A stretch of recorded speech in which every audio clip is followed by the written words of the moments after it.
News 13 obtains a 46-page document from the Centers for Medicare and Medicaid Services, revealing systemic hospital failures at Mission Hospital, including 2 patient deaths. Now, this comes after we filed an open records request after the hospital's 3rd immediate jeopardy designation in 2 years, indicating serious risks for patients. News 13's Kimberly King joins us live near Mission Hospital. And Kim, Greg Lowe, Mission CEO, got that notification.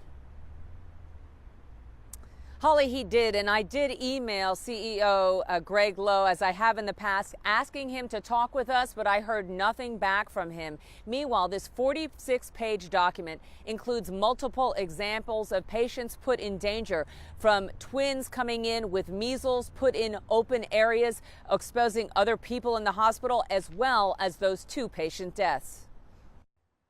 Mission Hospital once again is facing the threat of losing its multi-million-dollar Medicare and Medicaid patient reimbursement contracts.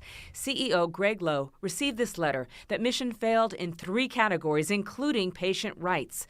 The 46-page Medicaid report has details. Patient 19, an 88-year-old female Spanish-speaking woman in the ER last September post-surgery. The hospital failed to notify the physician of a critically low hemoglobin and oxygen saturation, failed to monitor vitals over 12 hours. She experienced a code blue event and expired.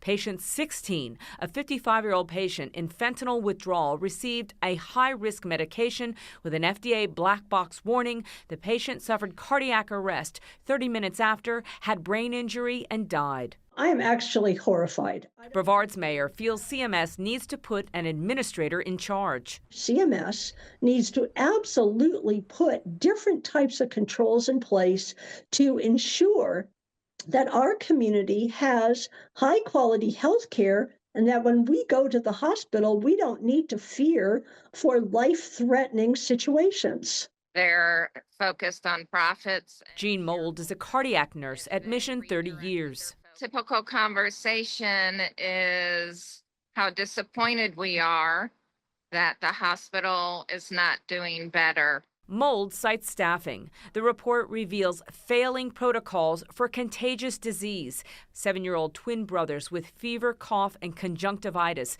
diagnosed as measles, were not placed in isolation, but in a 12-patient care area. 26 others exposed, while advocacy groups press HCA to sell. They have no intention of selling. And to be honest, this hospital is one of the largest profit centers that they have. Now, in a statement tonight, Mission spokeswoman in part said, after the survey at Mission, we engaged in discussions with CMS to complete a comprehensive review. We're pleased that CMS accepted Mission's proposed enhanced plan of correction on February 2nd. That was yesterday. We remain committed to providing high-quality health care to our patients. Reporting live outside Mission Hospital, Kimberly King, News 13. Federal regulators are turning up the pressure on Mission Hospital. This time, the immediate jeopardy designation for the region's largest hospital is triggering consequences that the hospital has not seen before.